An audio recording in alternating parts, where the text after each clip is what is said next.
You've been called back by the company you gave your full presentation to for a second visit. They've asked you to speak only about the ethical aspects of the problem and to explain why your solution successfully handles the ethical issues. You'll have 10 minutes. There will be no Q&A. You may not use slides or video, and you probably don't want to have more than 2 or 3 members in your presentation, okay? Give me a moment. Mike, could you hear me okay?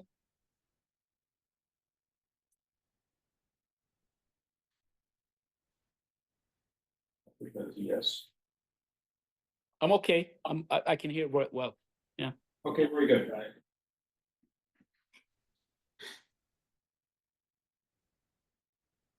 Okay, thanks for your patience. Ready when you are. Stay one from the shed's door, yeah.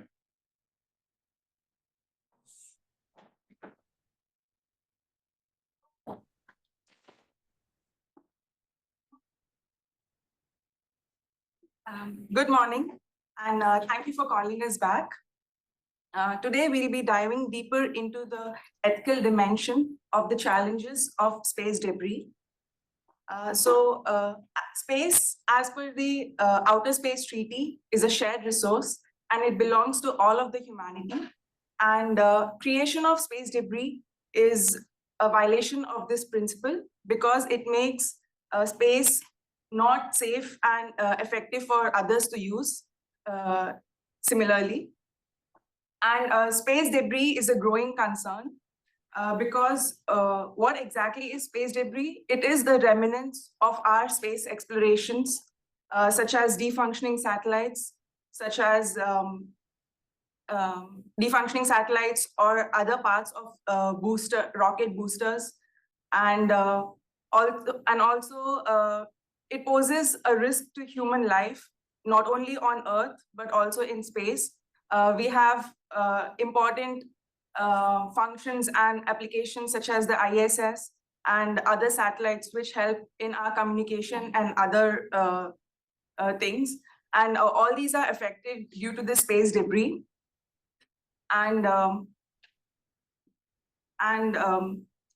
also, it is not just about the physical damage, but also we have ethical aspects which your company has been facing. SpaceX has been sued, not sued, like environmental groups and tribes in Texas have asked FAA to revoke the license of SpaceX because many launches of the rockets or Starship project has spread a lot of debris of around 385 acres of land, and it has exploited a lot of habitat of many environments. And also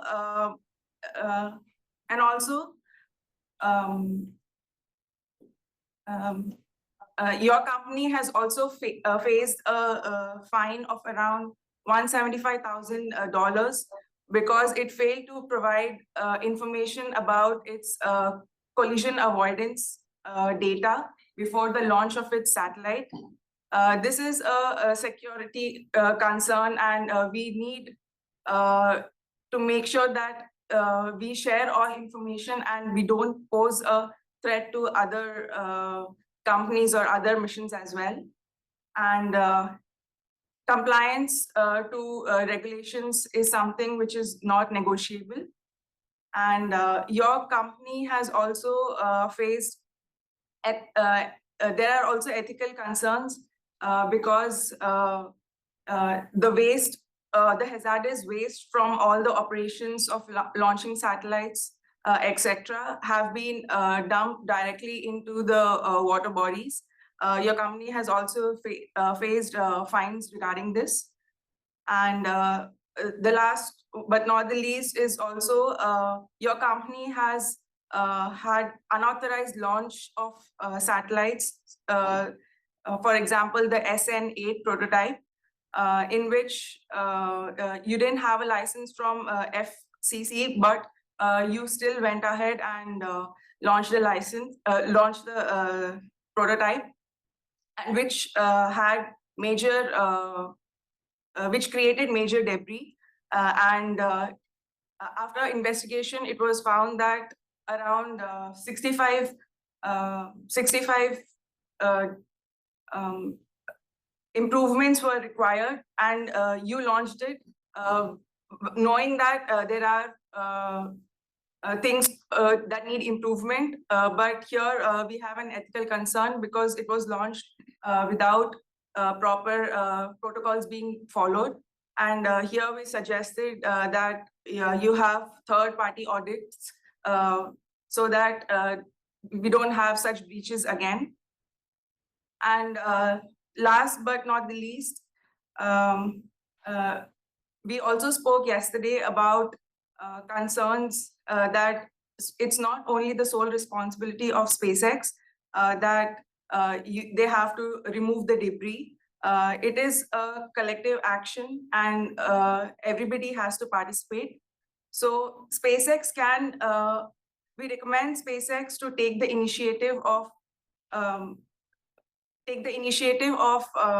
stewardship in the space explorations, and also set an example for other companies and countries, so that you show an example that you're not only a company who wants profit, but also a company who cares about the space explorations. Thank you.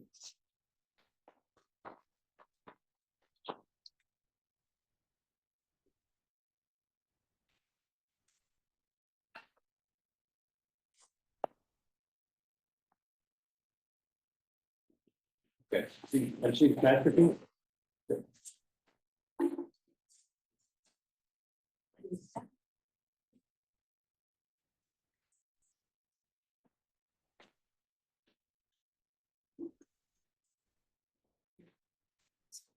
The MC McMaster team will go next.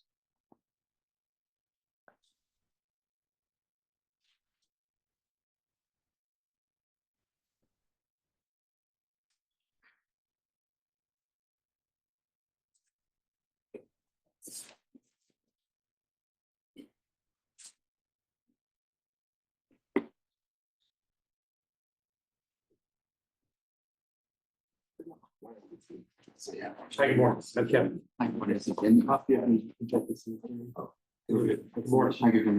meet you.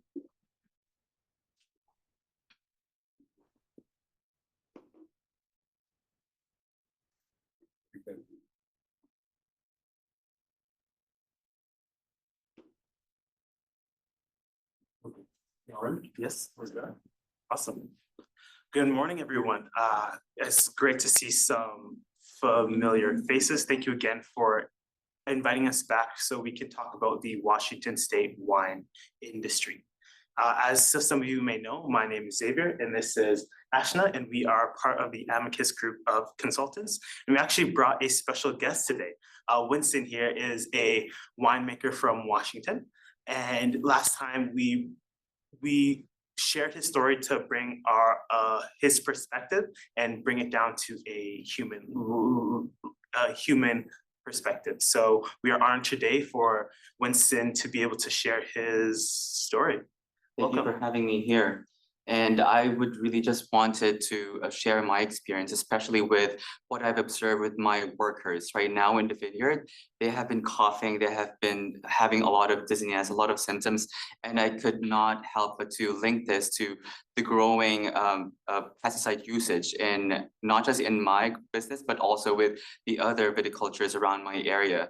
And right now I'm thinking that if I'm not going to apply these pesticides on on my crops, I am pretty much risking my business. And it's as if I'm either choosing between my business and the harm that it causes to my workers. So if there's only one thing that could solve this ethical dilemma that I have, that would be really great. No, and thank you so much for bringing this up. This is very much in line with our recommendation to the Washington Wine Commission that we're presenting to. And one of the key elements of our recommendation is an integrated pest management program, and which will foster the use of using organic pesticides as opposed to synthetic pesticides that are currently being used. And there's also when you look at the laws, currently there are, to your point, when you said that you don't know whether you should use synthetic pesticides or not, to your point, that's fair, because there are a few loopholes that we have identified in the pesticides law in Washington. And one of them is the fact that there is no clear guidance for farmers such as yourself, winery owners, whether there should be what pesticides you should use on what grapes. And we've also identified a loophole in a law where there are no fines for violations compared to the federal law. The fines that Washington charges are very less, and that's why we recommend the Washington Wine Commission, we recommend you to implement an altered integrated pest management program that will help wineries and small businesses such as Winston. And lastly, I just even integrated pest management is as simple as switching from using synthetic pesticides to using natural predators like ducks on your field, so that they take all the weeds and pesticides and there's no harm done in turn.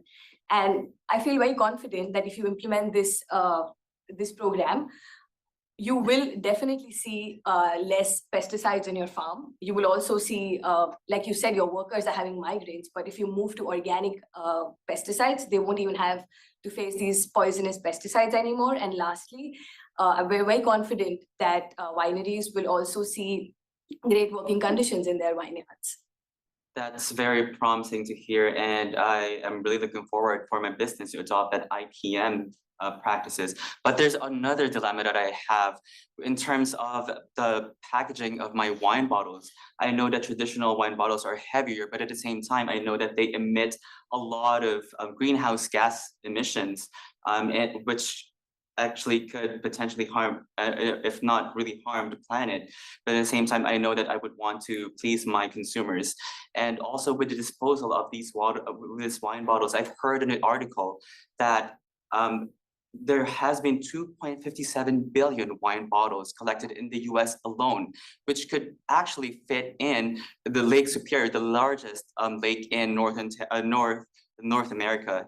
And it's just, I don't know what to choose. Like, do I choose the best for my business, or do I choose the right thing for the planet? Yes, Winston, we understand your concern. Facing these ethical challenges is common for somebody producing in your industry. For wine bottles, there is two ways to look at it: bottle in and bottle out. Based on our research, we found that the majority of emissions come from the packaging and the transportation of these glass bottles. That's why we advise you to implement the lighter weight glass bottles, ensuring that it has the same look and feel, and also the durability of your traditional glass bottles. However, far less emissions. You will be able to cut down on your environmental footprint. We know wine drinkers want it out of a glass bottle, so you can give them that experience as well as being more conscious. Same way as in the bottle out perspective. How are these bottles being disposed? It's great that wineries are now want to take responsibilities for the disposal of the wine bottles and not just leaving it on the consumer's hands. Our waste management system that we recommended addresses this directly. Not only are we able to collect and keep these bottles out of landfills, but we're able to give them a whole new life with the corks and the glass, because glass can last forever. So those ethical challenges that you have faced before can now turn them into an ethical champion. To be honest with you, I have been bottling all of these feelings for the past couple of months, but now hearing those alternatives kind of makes me more relieved. I just wish now that I have a community or to be part of a community where I am engaged and voice out all of these problems that I have, and also learn from best practices from my co-viticulturists, not just in my region, but also across Washington. And speaking of best practices, I've heard that certifications also would be a great thing for businesses. But I just am not sure if any certifications would actually be best for me, or like which certification to push forward if ever I would be going for it. So I just hope that I would have that community to back me up. No, absolutely. And when you talk about the community, our recommendation to you, the Washington Wine Commission, is that you push, like we mentioned before, that we know that the small wineries here are competing against each other and they are here for business. But at the end of it, we'd like to see this as a bigger problem where everyone is working towards the same goal of improving the Washington wine industry and making sure it reaches the ethical stage. And that's why we recommend having a lot of training sessions, having more best practices sharing among these wineries so that they can feel connected and work towards a greater cause. And now that you mentioned about certifications, the Washington Wine Commission and the Washington wine industry is doing quite a few things when it comes to certifications, like the live certificate that they just launched, but there are only 7 wineries that are enrolled in it as of now. So our recommendation is to alter the Sustainable WA program as well, which has less than 30% of the wineries enrolled as of today. We think that combining all of this and amping up the Sustainable WA website and creating this whole community and making sure that the communications regarding the certifications are clear and wineries, you and even the bigger ones know what they're signing up for, how ethical these courses are, and exactly know in what direction they want to go. Our recommendation is for the Wine Commission to have all of these practices in place and create a community which you all can benefit from. Those all sound terrific. A better pest management, a better bottle waste management as well, and packaging, and at the same time being part of a community larger than just my business. That now makes my business, I feel like my business is not just growing, but also my confidence in the industry to grow, and Washington to be from the 2nd largest wine grower or producer in the US to a much better leader in the ethical space of wine producing and viticulture practices. So I just hope that the Washington State Wine Commission would support this proposal, and once and for all, our industry will be rising up again. Thank you.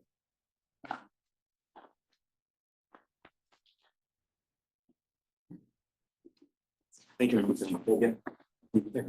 Appreciate it. Thank you. Thank you.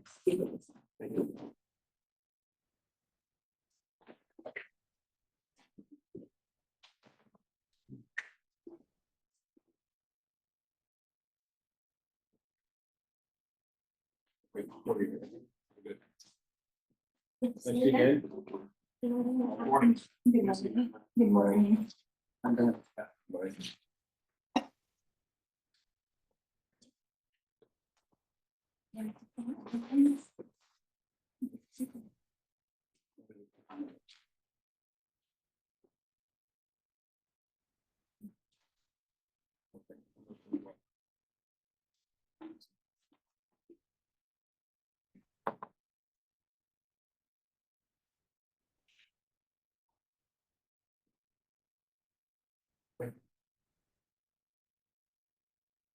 Good morning, everyone. Thank you for having us.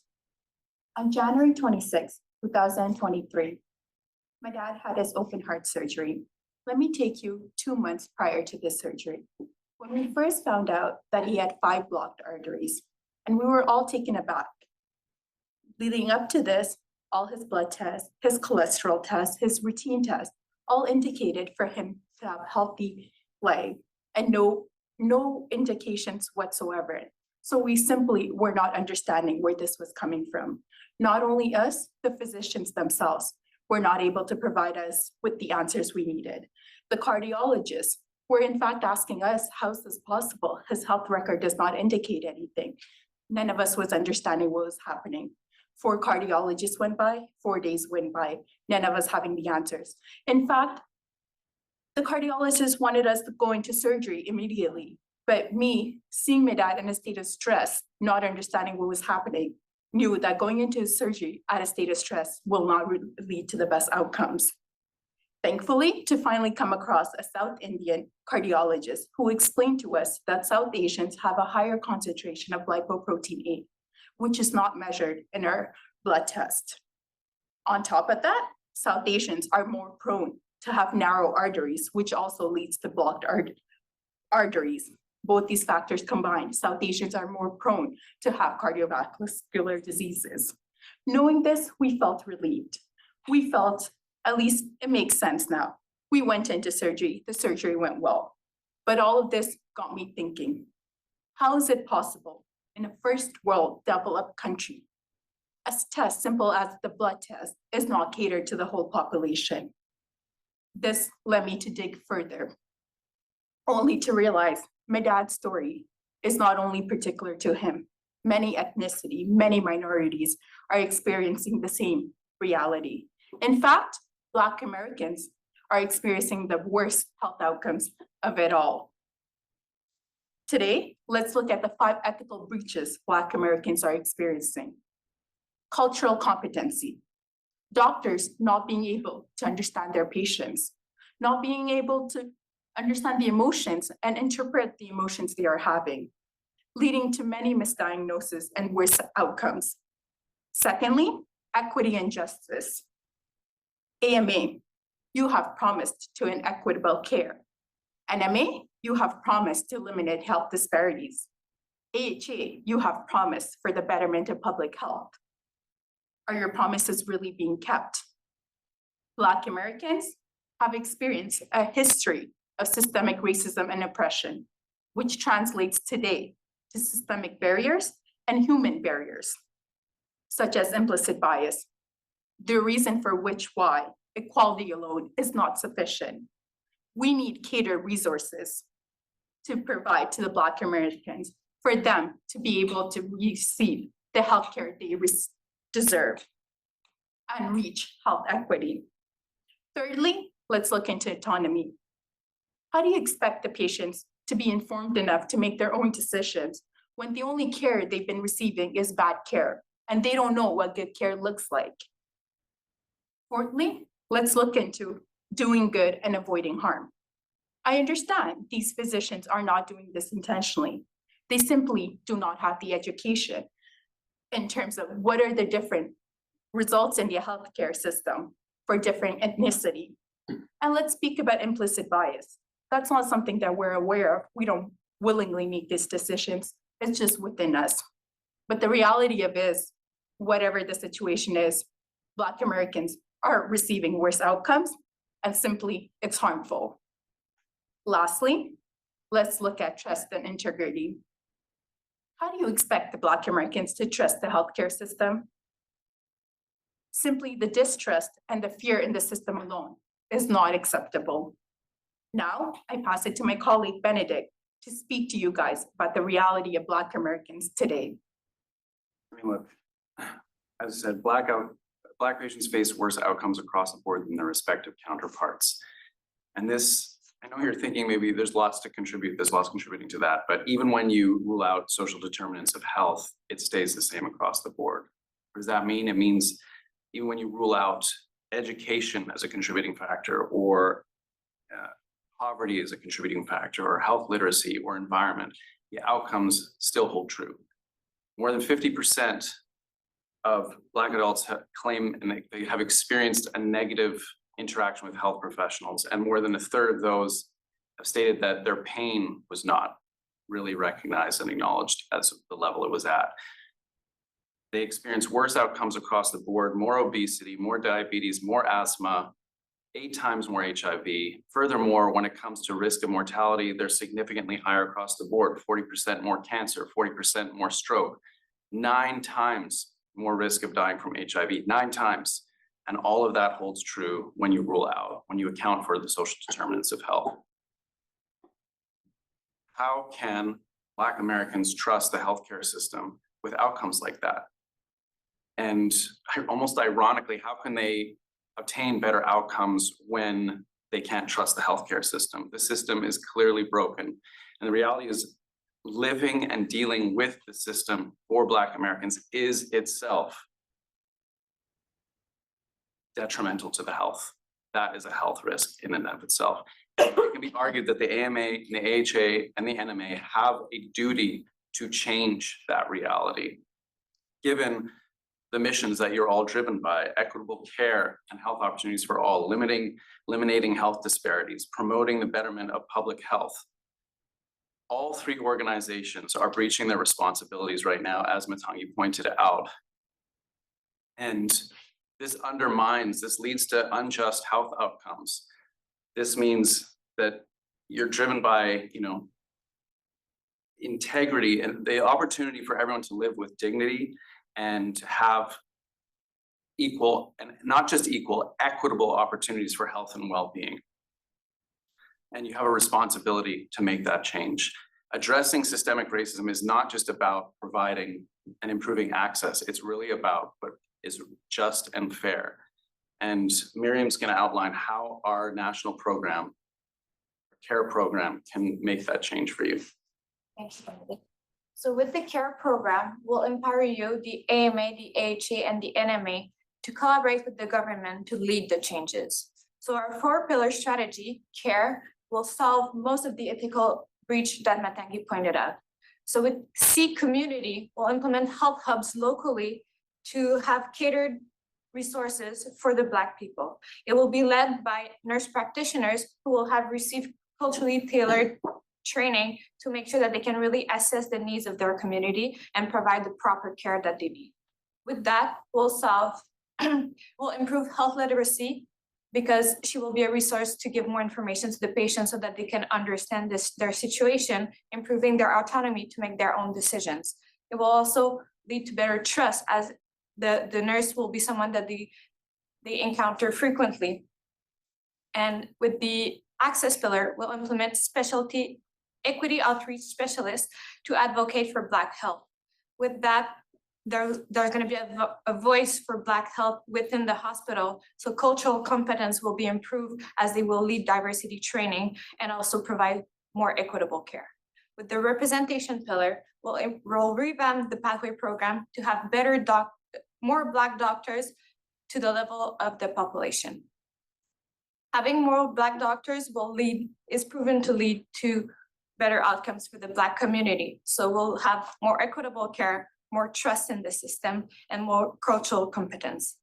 And finally, with the education piece, we'll revamp the way medicine is taught with more diversity, more inclusion, and we'll implement it also in the continuing education, so that across the board, doctors will be providing more appropriate care, more equitable care, and build trust in the long run. Thank you.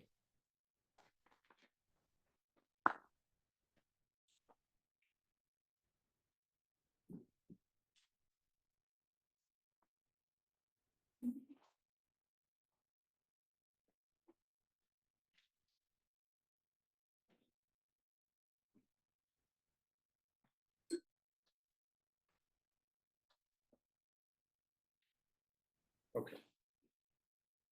Speak from Pitt here.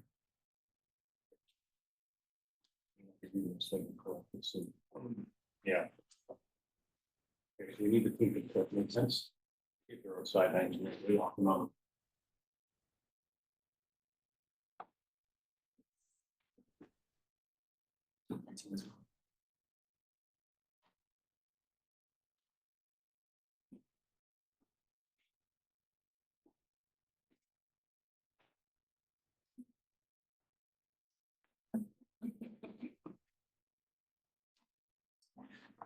Sorry.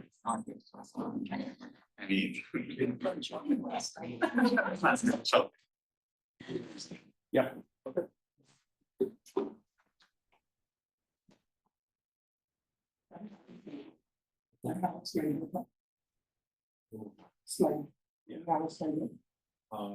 We do not have This slide. format. Oh, we don't. No, Okay, sure. Yeah. Were we expected to be part of the group as well? Because we were standing outside and we didn't know that we were supposed to come and sit. It's okay. No, okay, yeah, thank you.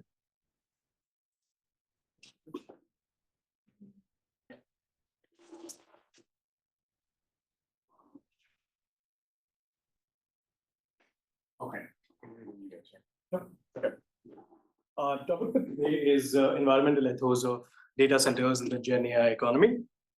In this era where digital infrastructure defines every aspect of our life, it is critical for us to understand the environmental impact of data centers. Now, today, when I specifically speak about the protests that are going around in the world with revolving around specific data centers, it's important for us to understand that our presentation today is trying to find a balance between technological advancements and also environmental stewardship. Good morning, I'm Devesh. I'm accompanied by Akshay, Karthikeya, and Namrata, and we are here as consultants. And after interviewing specific industry experts from Pacifico, Ansys, and Dell Technologies, we are here in front of you, the board of directors of Blackstone Inc., to shed excessive light on how data centers and the environmental challenges associated with data centers are. Before we delve deep into the topic, let me set the stage for you.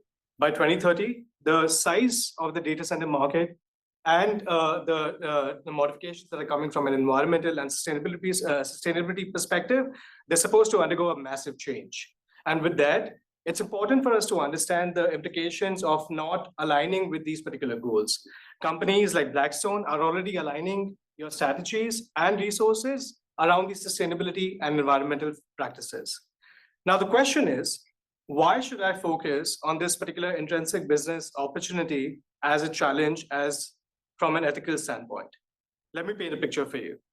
By 2030, the entire data center market, as I mentioned before, is supposed to undergo a massive change with staggering increment of 9.6% of the compounded annual growth rate. There's going to be a significant increase in the power consumption rate by about 12% annually.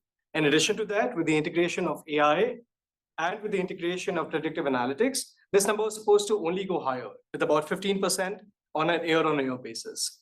Now, this brings up a particular myriad of challenges, from the environmental impact of sustainability and the power consumption to the regulatory hurdles that need to be undertaken and considered if there are security breaches, to the fact that sustainability practices are more ingrained in the normal corporate culture at this point in time. Now, amidst these particular challenges, there's also an opportunity for a holistic alignment. The industry, the data center owners, which are focusing on creation of these new data centers, are supposed to align their practices to make sure that the data centers are more financially prudent, ethically responsible, and regulatory compliant. This can be achieved with specific focus on sustainability and with strategic partnerships with more eco-friendly technologies as well. Now, when we dwell deeper into this particular topic of discussion, I'm going to hand this over to Namrata to cover more ethics-related pointers in consideration. Thank you, Devesh. So as the digital age accelerates, the data center industry is faced with pivotal challenges, and it is with the integration of artificial intelligence into its operations. So today, about 57% of data center owners trust AI to make its operation decisions. And also 40% of cooling costs can be minimized with the implementation of AI and predictive modeling. Also, observing the growth in the three types of data centers, that is co-location service companies, hyperscalers, and enterprise data centers. The co-location service companies have been observing higher trends. And this is with the implementation of AI and automation trends. So with these massive transformations taking place in the AI industry, data center and AI industry, there are certain ethical dimensions associated with it. And these ethical consequences pivot around issues of sustainability, data availability, and security and privacy. So the data center industry now faces an ethical dilemma of maintaining a balance between profitability and adoption of sustainable practices for its operations. And with this, today with this environmental stewardship, we aim to look at the ethical dimension in three segments, that is capital expenditure and its impact on the cost savings, and operation expenditure with implementation of AI and predictive modeling, and the importance of infrastructure and data center management with supply chain networks. So I hand over the charge to Karthikeya to take this forward. Thank you, Namrata. So as of now, around half of the global population is connected to the internet. And even with that, 2% is the energy demand which goes to data centers alone. So what does this 2% mean? This is equivalent to what the entire aviation sector is contributing to. Also, looking at the trend of last 10 years, the energy demand from data centers has been doubling every 4 years, making it the fastest growing carbon footprint sector. So as Namrata has pointed out, the 3 segments that we're looking into. First one is capital expenditure and locations. So with today's increasingly complex and data-driven economy, businesses have lost the luxury of time. Hence, network latency is not desirable. So we are incentivized to have our data centers in proximity to residential areas. Now, for the residential areas, there's a fact that more than half of the global data centers are located in the United States alone. And in the United States, we have California, Texas, and Florida. These places are not known for their colder climates. Hence, we also incur a very large fraction of our energy consumption to cooling costs. And the other point was green technologies, how we can implement them. We have renewable energy, digital twin, artificial intelligence, which can help us to optimize our energy efficiency as well as reduce our resource utilization, which is mainly water. And the third one, which is very important in the aspect of the entire life cycle of data centers, that's infrastructure and supply chain. As of now, with the scale that data centers are growing, it has become increasingly challenging to acquire and maintain these hardwares. Hence, we are also producing a lot of electronic waste, which means that we need to invest into e-recycling ecosystem to maintain a sustainability aspect throughout the entire life cycle of our data centers. Now comes a very broad and important questions. The bottom line question: why should we invest into these initiatives if we are profitable as of now with our business as usual? So it is not about maintaining our current success because business and the regulation landscape is changing rapidly. It is about securing our future as well. Let's talk numbers. By implementing these green technologies, we can achieve up to 25% in annual cost savings, with a payback period of 5 to 7 years at an investment of around 500,000 to $1 million, depending on the scale of our data centers. And to paint a bigger picture, like why is it important? That is, in Europe, we have observed that companies are either being incentivized or even they're mandated to adopt sustainability initiatives. So it's just a matter of time before we have similar policies in the United States. So by integrating sustainability into our operations, we would not only be complying, we will be staying ahead of the curve. Now let's look at data centers. Very fundamentally, data centers are facilitating a connection between a user and the platform. But if you look at our energy costs or the entire overall facility cost, the cooling cost itself contributes to around 48% of the entire operations, which is like not what data centers are meant to be. So implementing these technologies that we are talking about, we can reduce up to 40% in cost savings in energy alone, which gives us a net present value of up to $2.5 million in next 7 years. Hence, by integrating sustainability, it's just not an ethical choice, but it's a strategic one. So now I will hand it over to Akshay to conclude our presentation. Thank you, Karthikeya. So today we are at a very pivotal stage in terms of the data center management market. While we have to be cognizant of the fact that there is an increasing demand for digital infrastructure, but we also have to keep in mind that we do set the standards for sustainability, operational excellence, and compliance. So our recommendations are rooted in a holistic approach into 4 key pillars. The first one being sustainable energy and infrastructure. So within that space, within that realm, we recommend 4 different strategies. One is to invest in e-waste management. The second is investing in green cooling technologies. Third is to transition to renewable energy. And the fourth one is to continuously monitor our carbon utilization effectiveness and power utilization effectiveness. By doing so, we align ourselves with industry leaders like Apple, who have set carbon neutrality to go to zero carbon neutrality by 2030. In terms of compliance, we need to make sure that we engage with legal experts continuously and conduct environment impact assessments regularly. In terms of customer relationships, that is at the forefront of our operations, and we always consider fostering customer relationships at the forefront. And so to do that, we need to be transparent and open about how much energy wastage and environmental harm is being done by the operations which they are conducting through our data centers. By doing that, we show our commitment to ethical and compliant business practices. In terms of operational efficiency, we recommend implementing digital twins and predictive analytics, which will improve our operational efficiency. So by investing in these four particular pillars, we can pave the way for all the other companies within this industry and lead the charge towards a better future. Thank you so much.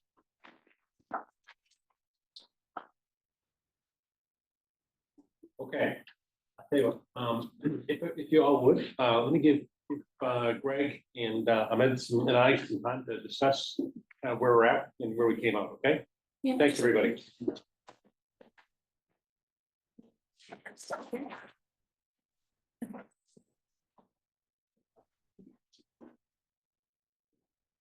So. Kevin, are we supposed to come back sometime? Short. Later, right, for the night. Yeah, give me a moment. Are we supposed to get feedback? Yeah, so that's what he's, yeah, he's referring to feedback. Oh, very good. Okay. Yeah, do you want us to come back in afterwards, feedback later? No, come on in now. I'm sorry.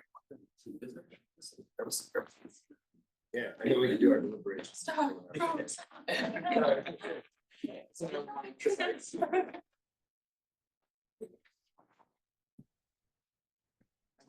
Sorry about that. Okay. So a couple of y'all, I had the privilege to see the presentation yesterday, okay? So, but I want to let Ahmad go ahead first. Ahmad, can you share feedback with the groups? Yeah, thank you guys for having me, and greetings from Dubai after being flooded for 3 days. So yeah, I like the approach, the enthusiasm, the amount of knowledge and deep dives that I've heard.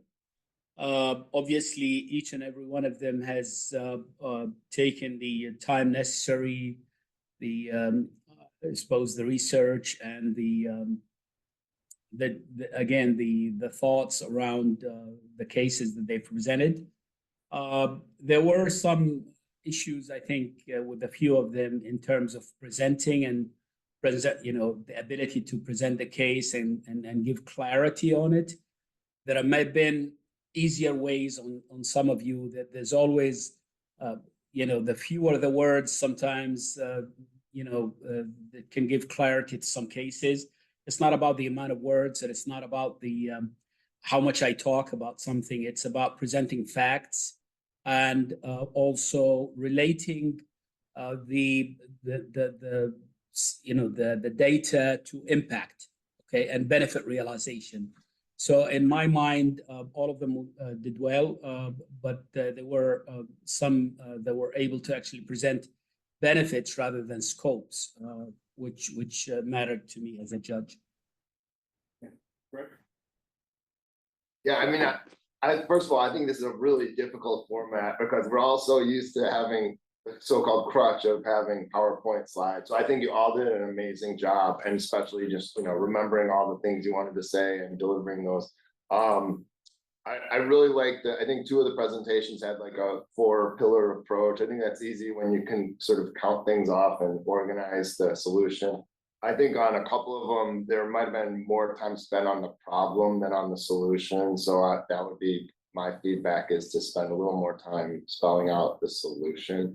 And the third thing I observed, and this is, I don't know how you pick these topics, and I don't know the process for that, but a couple of the topics it was hard to find the real ethical core of why it was an ethical problem. I mean, I thought like the data center, environmental impact, and also the space debris, those are just sort of problems to be solved that I don't necessarily see the ethical thing front and center. So that made it a little difficult, but I thought you all did a great job though, overall. So thanks. So a couple of things. First of all, I participated in IBECC for over 20 years. I look forward and enjoy coming here for a whole variety of reasons. Each of you reminded why, number one reason why I enjoyed it, because you teach me, I learn things.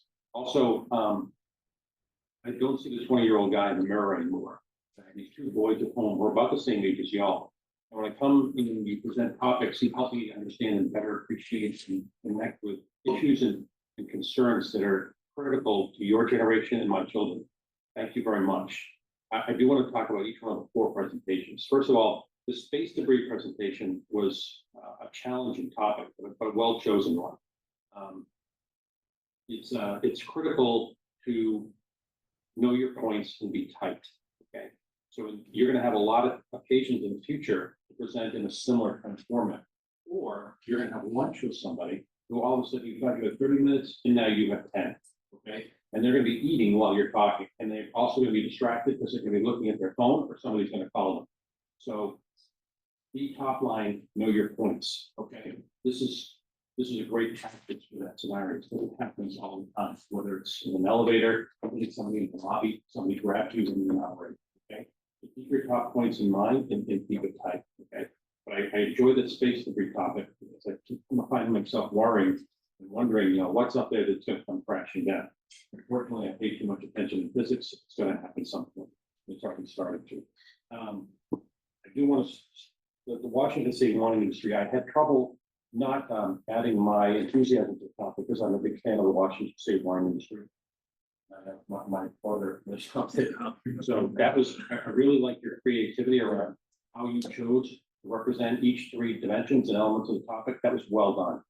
And I like using the prop of having someone represent, an actual farmer or viticulturist. That was really clever. So thanks for your creativity in that, and you made me think about what's going on there and the way I would otherwise. I may forget it tomorrow night when I'm drinking. Okay. The last two groups I had the privilege of hearing your longer presentations yesterday. You guys are good listeners. You did really well with the feedback you got. It was exceptional. Okay, thank you very much. You really hyped it up, and you really got to the points. You also speak very well. Okay, keep doing that. Okay, it's the proverbial easy to say, hard to do kind of phenomenon. But when you have a skill at communicating your points, at integrating your facial expressions, your hand movements, your body language with what you're saying, it is a compelling message, and it's you connect well. If you'd like, let's talk. Each of the groups separately with me later because I can share with you a little more on that. Okay, but we really took feedback you got yesterday, and you did a really solid job. Well done. Okay, that's all I had for feedback. If you want to talk with me or Greg, separately, we can do that later on. Keep doing what you're doing. I'm impressed that you're here. It took initiative to be here. You each are students and you each have a lot going on. Many of you may be in the process of applying for jobs or other things. Unfortunately, you probably have parents who want your attention on occasion as well. Really good job coming together. I hope you've learned some things about yourselves and about each other. Keep working on your ability to speak publicly and engage people, short attention spans like the person you're talking to. Okay? Keep it up. That's a lot. Thank you.